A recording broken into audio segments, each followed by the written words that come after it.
स्वागत है आप सभी का सनसेट टीवी पर। नमस्कार। आज की खबर में मैं हूं आपके साथ दीक्षा कोहली। अगले आधे घंटे में होंगी देश और दुनिया की तमाम बड़ी खबरें। राज्यों की सुर्खियों और मौसम के हाल पर भी डालेंगे नजर। आइए शुरुआत करते हैं हेडलाइंस के साथ। प्रधानमंत्री की अध्यक्षता में केंद्रीय मंत्रिमंडल की बैठक। अनिवार्य जूट पैकेजिंग नियमों को आगे बढ़ाने को मिली मंजूरी। 22वें विधि आयोग का कार्यकाल 31 अगस्त 2024 तक बढ़ा। मेघालय और नागालैंड में प्रचार में सभी पार्टियों ने झोंकी ताकत। बीजेपी नेताओं का धुआंधार प्रचार। शिलांग में कांग्रेस नेता राहुल गांधी की चुनावी रैली। उत्तर प्रदेश सरकार ने पेश किया 6,90,000 करोड़ रुपए का बजट। विकास, शिक्षा, स्वास्थ्य, किसानों, महिलाओं और युवाओं का खास ख्याल। विपक्ष ने बजट को बताया दिशाहीन। सुप्रीम कोर्ट से उद्धव ठाकरे कैंप को झटका। एकनाथ शिंदे खेमे को असली शिवसेना मानने वाले निर्वाचन आयोग के आदेश पर रोक से इनकार। महाराष्ट्र के मुख्यमंत्री के नेतृत्व वाले समूह को नोटिस। आम आदमी पार्टी की शैली ओबरॉय बनी दिल्ली की नई महापौर। बीजेपी की रेखा गुप्ता को 34 मतों के अंतर से हराया। आले मोहम्मद इकबाल बने नए उप महापौर।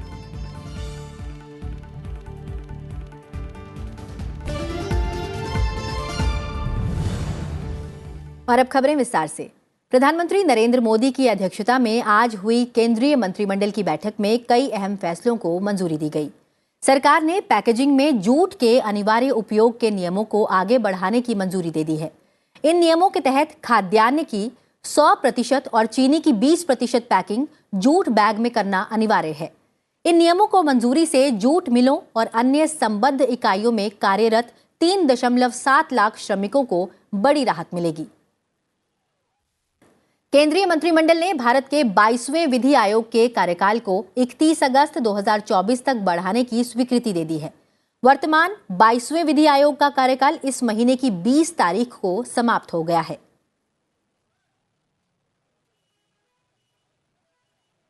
केंद्रीय मंत्रिमंडल ने अंतर्राष्ट्रीय नागरिक उड्डयन संधि 1944 में संशोधन से संबंधित अनुच्छेद 3, BIS और अनुच्छेद 50A और अनुच्छेद 56 से जुड़े 3 प्रोटोकॉल की पुष्टि को मंजूरी दे दी है।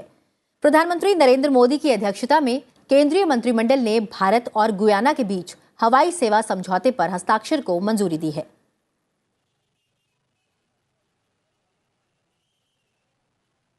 प्रधानमंत्री नरेंद्र मोदी ने आज 41वीं प्रगति बैठक की अध्यक्षता की। बैठक में 9 प्रमुख बुनियादी ढांचा परियोजनाओं की समीक्षा की गई। 9 परियोजनाओं में से 3 परियोजनाएं सड़क परिवहन और राजमार्ग मंत्रालय की थी, 2 परियोजनाएं रेल मंत्रालय की थी और एक परियोजना विद्युत मंत्रालय, कोयला मंत्रालय, पेट्रोलियम और प्राकृतिक गैस मंत्रालय और स्वास्थ्य और मंत्रालय की थी। 41,500 करोड़ रुपए की ये परियोजनाएं छत्तीसगढ़, पंजाब, बिहार, मध्य प्रदेश, उत्तर प्रदेश, झारखंड, केरल, कर्नाटक, तमिलनाडु, असम, गुजरात, महाराष्ट्र और अरुणाचल प्रदेश से जुड़ी हैं। बैठक में मिशन अमृत सरोवर की भी समीक्षा की गई। मेघालय में 27 फरवरी को होने वाले मतदान से पहले सभी राजनीतिक दलों के शीर्ष नेता चुनाव प्रचार में हिस्सा ले रहे हैं। इसी क्रम में कांग्रेस नेता राहुल गांधी ने आज शिलांग में रैली को संबोधित करते हुए बीजेपी और टीएमसी पर निशाना साधा। रैली को संबोधित करते हुए राहुल गांधी ने तृणमूल कांग्रेस पर भी निशाना साधा और आरोप लगाया कि टीएमसी मेघालय में यह सुनिश्चित करने के लिए चुनाव लड़ रही है कि पूर्वोत्तर राज्य में बीजेपी सत्ता में आ जाए। उन्होंने राज्य में कोनराड के संगमा के नेतृत्व वाली मेघालय डेमोक्रेटिक अलायंस सरकार पर भ्रष्टाचार में शामिल रहने का आरोप भी लगाया। 47 out of our 60 candidates are fresh, young, below the age of 45, and 10 of them are women. And it is our aim to connect to the aspirations of the young voter, to show a youthful Congress party, but also a Congress party that has experience.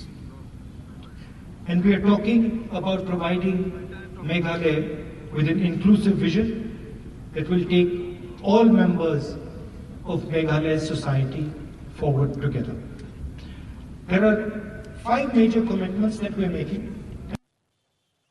Meghalaya और music एक दूसरे के पर्याय हैं, इसलिए राज्य निर्वाचन आयोग ने मेघालय के 12 जिलों में फैले 3,482 पोलिंग स्टेशनों के तहत मतदाताओं को मतदान के लिए प्रेरित करने के लिए म्यूजिक का सहारा लिया है। आपका स्वागत है संसद टीवी पे। ये बताएं किस तरह से आप म्यूजिक से यहाँ के लोगों को, मेघालय के लोगों को वोटिंग के लिए प्रेरित कर रहे हैं? Well, I think in a context like Meghalaya, where music is so embedded with the culture of the people, you know, I think the Chief Electoral Officer in Meghalaya has been, and his office, they've been very smart to use music to communicate to the public. Basically, it works as an information piece. It also works as an inspiring piece, you know. So the intention of the song, which we've just written, it's called Vote for Sure. And Vote for Sure is also the slogan of the Election Commission of India, Pan India, Pan Country. So they have what they say, nothing like voting, I vote for sure. यहाँ के youth का कितना response आ रहा है? आपने जो song बनाया है इलेक्शन के लिए, तो उसका रिस्पांस कैसा आ रहा है यहाँ पे मेघालय में? So the response to the song has been, you know, very, very good. Because it's not only on YouTube. If you look at the YouTube, you know, response, it's gradually picking up. But mind you, you know, we are hearing it, you know, in the public address system of the localities and the villages, and the deputy commissioners, the DC or district collectors, you know, of all the districts in Meghalaya are making an effort, you know, to play this song. Dedicated to each and every voter and for the health of democracy that this state and this country, great country, has decided to embark upon. Kit, हम चाहेंगे, चूंकि आपने ये song Meghalaya के मतदाताओं के लिए बनाया है, लेकिन भारत के सभी लोग आपके इस सॉन्ग को सुने संसद टीवी के माध्यम से, तो So, and the song is called Pratashnam, which means, you know, public address system, the traditional public address system. So it goes like this. Kadong kasdang kiwin kadba kaksing kadang sawa ladai ka pratashnong bakin yos ngom marjan marpa kadai ka dorbashnong hale kadai ka dorbarba ladon manu bayap lesi kadai ka kambasa प्रताशनंगु खासी कदे कने बशंग शितम। अंग्रेजी और यहाँ के स्थानीय भाषा खासी में गाना गुनगुनाकर सुनाया कि किस तरह यहाँ के मतदाताओं को, यहाँ के युवाओं को, महिलाओं को वो प्रोत्साहित कर रहे हैं कि वो मतदान केंद्रों तक 27 तारीख को पहुंचे, अपने वोट की ताकत को पहचाने और लोकतंत्र को मजबूत करें। वैसे मेघालय 86% से ज्यादा मतदान के लिए पहले से जाना जाता है, लेकिन इस बार 90% से ऊपर मतदान हो और लोग अपने अधिकारों का प्रयोग करें, इसलिए निर्वाचन आयोग का ये प्रयास बहुत ही सराहनीय है। और जब किट जैसे स्थानीय कलाकार, या मैं कहूँ अब राष्ट्रीय सितारे हैं ये, इन जैसे सितारे इस मुहिम से जुड़ जाते हैं और संगीत के माध्यम से लोगों को प्रेरित करते हैं, तो इसके सकारात्मक परिणाम देखने को जरूर मिलते हैं।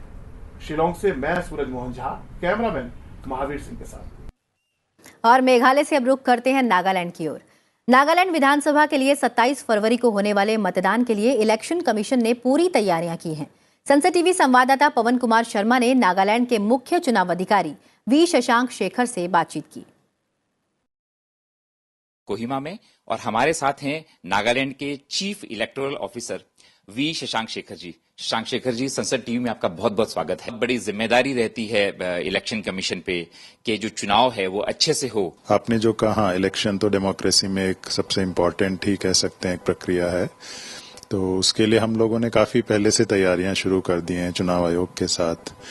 कई हफ्ते या कहें तो कई महीनों से तैयारी चल रही है। हमारे 60 कॉन्स्टिट्यूंसीज हैं, तो 60 रिटर्निंग ऑफिसर्स, फिर उनको जो सपोर्ट करते हैं असिस्टेंट रिटर्निंग ऑफिसर्स, उनकी ट्रेनिंग्स, पोलिंग पार्टीज की ट्रेनिंग, पुलिस पर्सनल की ट्रेनिंग्स, ये कई राउंड्स ऑफ ट्रेनिंग्स की गई हैं। 305 कंपनीज सेंट्रल आर्म्ड फोर्सेस की भी डिप्लॉय की गई हैं। उसमें से 75 कंपनीज तो एडवांस में ही आ गई थी, जनवरी में ही आ गई थी।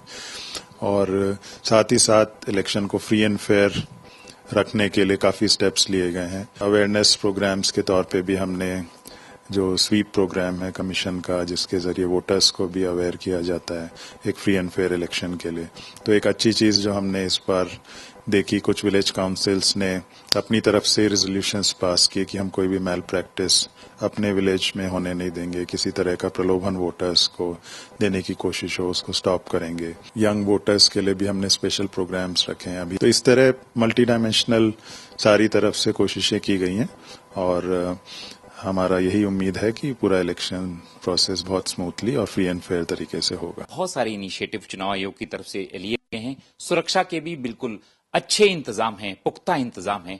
तो वोटर निकलें, ज्यादा से ज्यादा मतदान करें और जो ये लोकतांत्रिक प्रक्रिया है उसमें अपनी सहभागिता सुनिश्चित करें। कैमरामैन ब्रजा सुंदर रावत और कैमरा सहयोगी करणजीत सिंह के साथ पवन कुमार शर्मा, कोहिमा, नागालैंड। और आगामी चुनावों से जुड़ी अधिक जानकारी के लिए सीधे रुख करते हैं अपने दोनों सहयोगियों का। सूरज मोहन झा जुड़े हैं हमारे साथ शिलोंग मेघालय से और साथ ही पवन कुमार शर्मा कोहिमा नागालैंड से हमारे साथ सीधे जुड़े हैं। वर्ष 2018 की बात करूं तो दोनों राज्यों में गठबंधन की सरकार बनी। सूरज, मेघालय की बात करूं तो आगामी चुनावों के लिए क्या स्ट्रेटेजी अपनाई जा रही है तमाम पार्टियों की ओर से? क्योंकि चुनाव प्रचार के अगर मुद्दे की बात की जाए, आधार की बात की जाए, क्या लगता है आपको मुद्दा क्या है? सिर्फ मुद्दों पर केंद्रित है या चेहरों पर हो रहा है चुनाव प्रचार?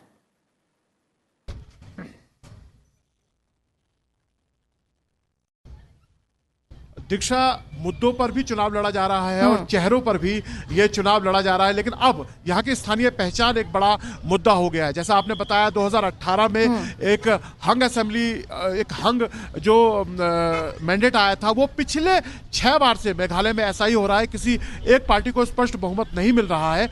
इस बार सभी पार्टी प्रयास कर रही है। जहां तक आपने मुद्दों की बात की तो यहाँ स्थानीय पहचान एक बड़ा मुद्दा बनकर उभरा है।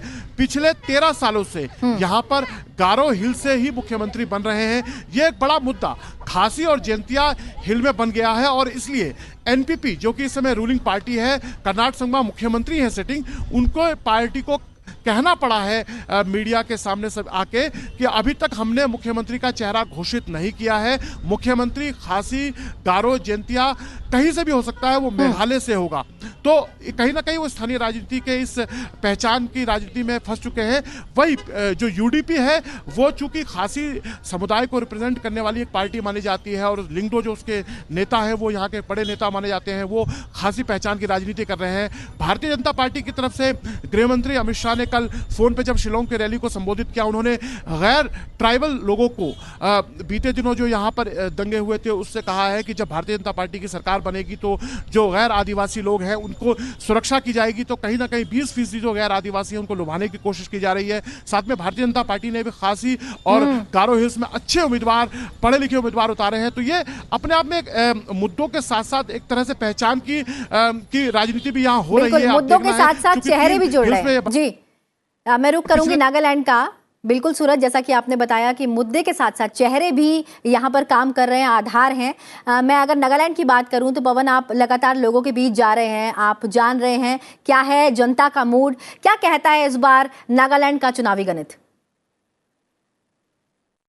दीक्षा, यहाँ चेहरा जो है वो मुख्यमंत्री नेफ्यू रियो ही हैं, क्योंकि यहाँ एनडीए की सरकार है और एनडीए की सरकार में इस बार अगर मैं बात करूं तो कुल 60 सीटें हैं, उसमें एक पे बीजेपी के जो उम्मीदवार हैं वो निर्विरोध जीत चुके हैं और 59 सीटों में से जो है एनडीपीपी जो है नेशनल डेमोक्रेटिक प्रोग्रेसिव पार्टी, जिसके चीफ जो है नेफ्यू रियो हैं, वो 40 सीटों पे चुनाव लड़ रही है। बीजेपी जो है वो 20 सीटों पे चुनाव लड़ रही है और बीजेपी के जो अध्यक्ष हैं यहाँ नागालैंड के तेमजेन इमना एलोंग, वो भी काफी पॉपुलर है, मंत्री भी हैं सरकार में।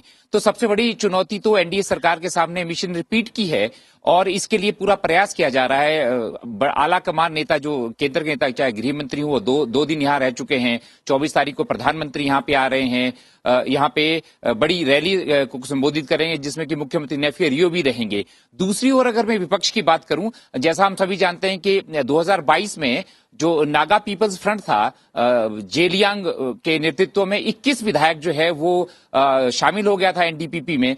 तो विपक्ष तो बचा ही नहीं नागालैंड में। तो इस बार की अगर स्थिति की बात करूं तो कांग्रेस जो है यहाँ पे 23 सीटों पे लड़ रही है, हालांकि केंद्र से कोई बड़ा नेता यहाँ नहीं पहुंचा, तो और स्थानीय कांग्रेस भी उसमें उतना वो नहीं है, वो जोश नहीं है। और जहां तक नागा पीपल्स पार्टी की बात करूं मैं, तो इसके 22 जो है वो चुनाव में है, 22 प्रत्याशी, तो उनकी स्थिति इतनी ज्यादा ठीक नहीं है। तो दावा ये है कि एनडीए की जो सरकार है वो दोबारा बहुमत लेके आएगी। और जहां तक यहाँ की जनता की बात है तो यहाँ का लॉ एंड ऑर्डर सुधर चुका है। तो अब जो इंफ्रास्ट्रक्चर है मामला, जो हॉस्पिटल्स हैं, जो शिक्षा व्यवस्था है, यहाँ की जो इंफ्रास्ट्रक्चर रोड है, ये यहाँ की जनता की मांग है। और इस दिशा में बहुत सारे वादे किए हैं। यहाँ के जो युवा हैं, चाहे लड़कियां हो, उसको फ्री स्कूटी की बात की है, उनकी शिक्षा की बात कर रही है। तमाम मुद्दे हैं, लेकिन जनता का क्या मूड है? जनता मतदान के दिन ये जरूर बता देगी कि जनता किसे बनाएगी, इस बार सत्ता में किसे लाएगी और किसे बनाएगी सरकार का अधिकारी। बहरहाल बहुत बहुत धन्यवाद आप दोनों का, आप दोनों हमारे साथ जुड़े और ये जानकारी आपने हमसे साझा की। बढ़ते हैं अगली खबर की ओर। उत्तर प्रदेश विधानसभा में वित्त वर्ष 2023-24 के लिए राज्य का बजट पेश किया गया। बजट में मूलभूत अवसंरचना के विकास पर ध्यान केंद्रित किए जाने के साथ साथ किसानों, महिलाओं और युवाओं का भी खास ख्याल रखा गया। वित्त मंत्री सुरेश कुमार खन्ना ने सदन की कार्यवाही शुरू होते ही बजट भाषण शुरू किया। मुख्यमंत्री कन्या सुमंगला योजना के लिए बजट में 1050 करोड़ रुपए की व्यवस्था प्रस्तावित है। साथ ही नई उत्तर प्रदेश पर्यटन नीति 2022 के तहत अगले 5 साल में 10 लाख करोड़ रुपए के निवेश और 20,000 रोजगार के अवसरों के सृजन का लक्ष्य तय किया गया है। बजट में इंक्यूबेटर्स को बढ़ावा देने और स्टार्टअप इकाइयों के लिए शुरुआती पूंजी को 100 करोड़ रुपए की व्यवस्था की गई है।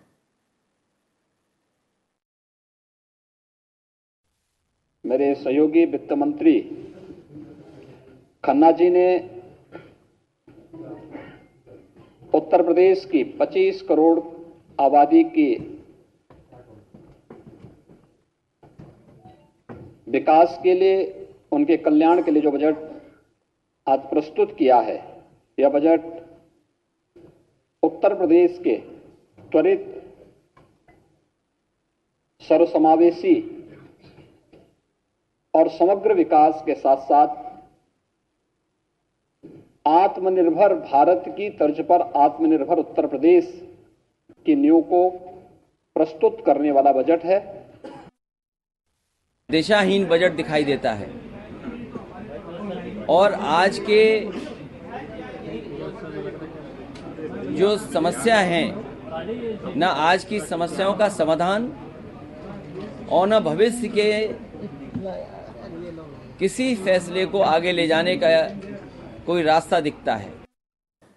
सुप्रीम कोर्ट ने एकनाथ शिंदे गुट को वास्तविक शिवसेना मानने वाले निर्वाचन आयोग के आदेश पर रोक लगाने से इनकार कर दिया है।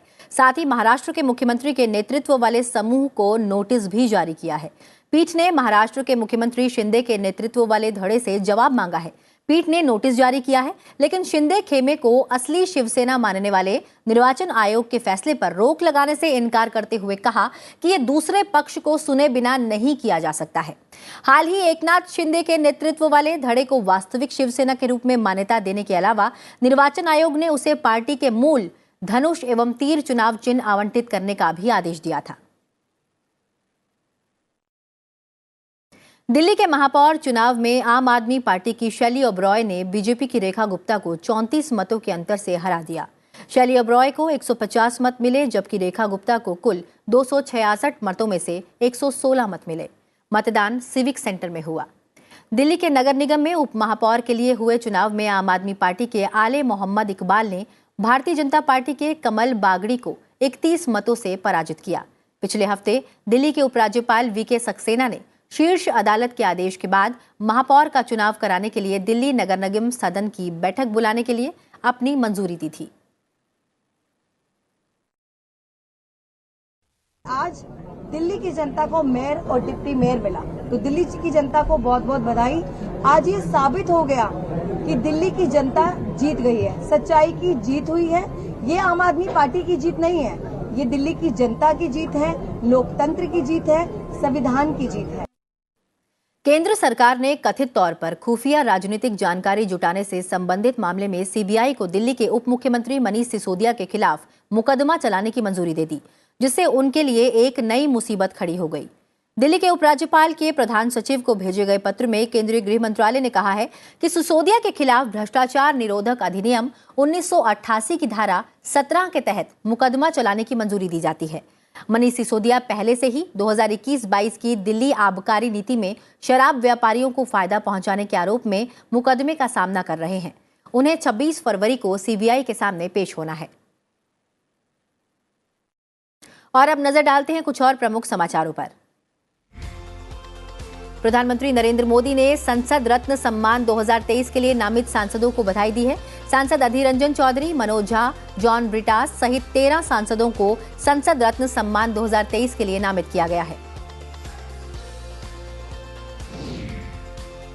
भारत के नियंत्रक और महालेखा परीक्षक जीसी मुर्मू ने G20 और Sci-20 की बैठकों के भाग के रूप में आयोजित कार्यक्रम में कहा कि सरकार तेजी से प्रौद्योगिकी, डिजिटल बुनियादी ढांचे और डिजिटल साक्षरता तक पहुंच प्रदान करने पर ध्यान केंद्रित कर रही है।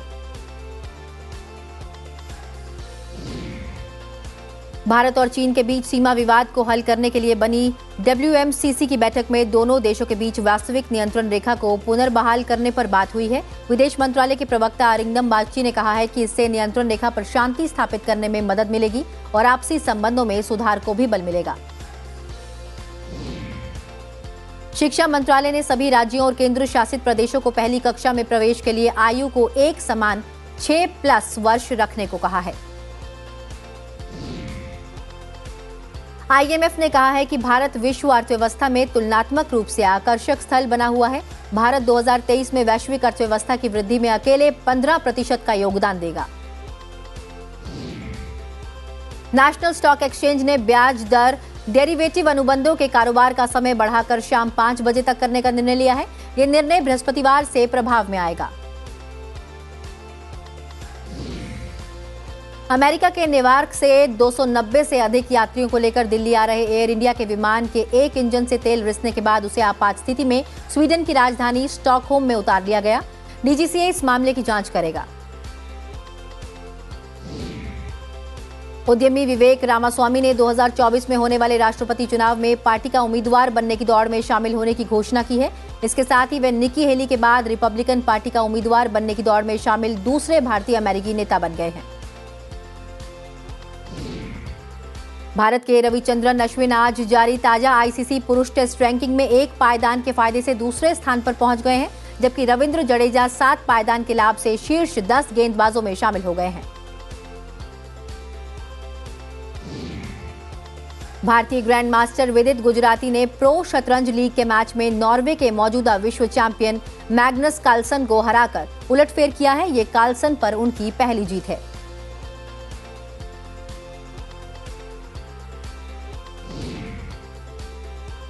और अब बढ़ते हैं आगे और नजर डालते हैं राज्यों से जुड़ी हुई खबरों पर।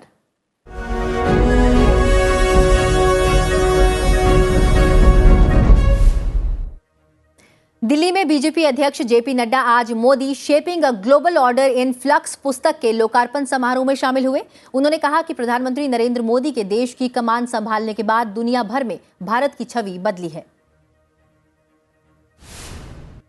केंद्रीय मंत्री अनुराग सिंह ठाकुर ने G20 वित्त और केंद्रीय बैंक प्रतिनिधियों की दूसरी बैठक के उद्घाटन सत्र में कहा कि G20 जलवायु परिवर्तन और भू राजनीतिक तनाव जैसी वैश्विक चुनौतियों का समाधान खोजने में महत्वपूर्ण योगदान दे सकता है। गुलाब चंद कटारिया ने आज असम के 31वें राज्यपाल के रूप में शपथ ली। गुवाहाटी उच्च न्यायालय के मुख्य न्यायाधीश संदीप मेहता ने श्रीमंत शंकरदेव कलाक्षेत्र में हुए समारोह में कटारिया को पद और गोपनीयता की शपथ दिलाई। गुजरात उच्च न्यायालय ने ओरवा समूह को मोरबी में पुल गिरने की घटना में जान गंवाने वाले हर व्यक्ति के परिजनों को 10-10 लाख रुपए अंतरिम मुआवजा देने के आदेश दिए हैं। दिल्ली और इसके निकटवर्ती इलाकों में आज सुबह घना कोहरा छाया रहा। वहीं न्यूनतम तापमान सामान्य से 3 डिग्री सेल्सियस अधिक 14.6 डिग्री सेल्सियस दर्ज किया गया।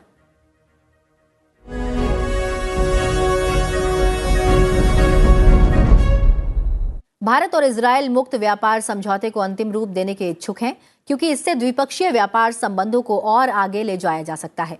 इजरायल के राजदूत नोर गिलोन ने ये बातें कही। उन्होंने कहा कि दोनों देश मेक इन इंडिया के तहत साथ मिलकर निर्माण करने और निर्यात करने की योजना पर काम कर रहे हैं। When you come to to defense, I will say it, in the perfect world, Israel would not sell any of its defense system that it's developing. Because once you develop a system, you do it in Israel, because we are living under a strong threat all the time. We don't want anyone to get near to our capabilities or understand our capabilities or our weaknesses. Once you know our system, you know our weaknesses. So in the perfect world, we wouldn't sell anyone any of our systems. और अब खबरें अंतर्राष्ट्रीय जगत से।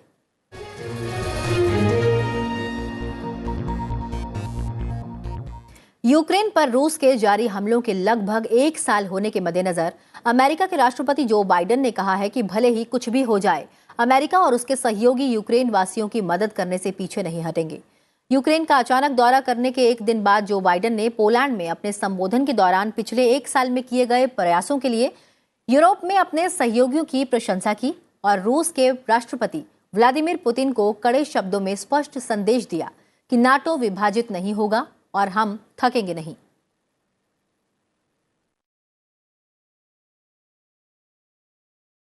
मध्य प्रदेश के खजुराहो में G20 working group of culture की बैठक हो रही है, जिसमें शामिल होने के लिए कई विदेशी मेहमान पहुंचे हैं। चलते चलते आपको छोड़े जाते हैं इसी की तस्वीरों के साथ। फिलहाल मुझे दीजिए इजाजत, अपना ख्याल रखिए और देखते रहिए संसद टीवी। नमस्कार।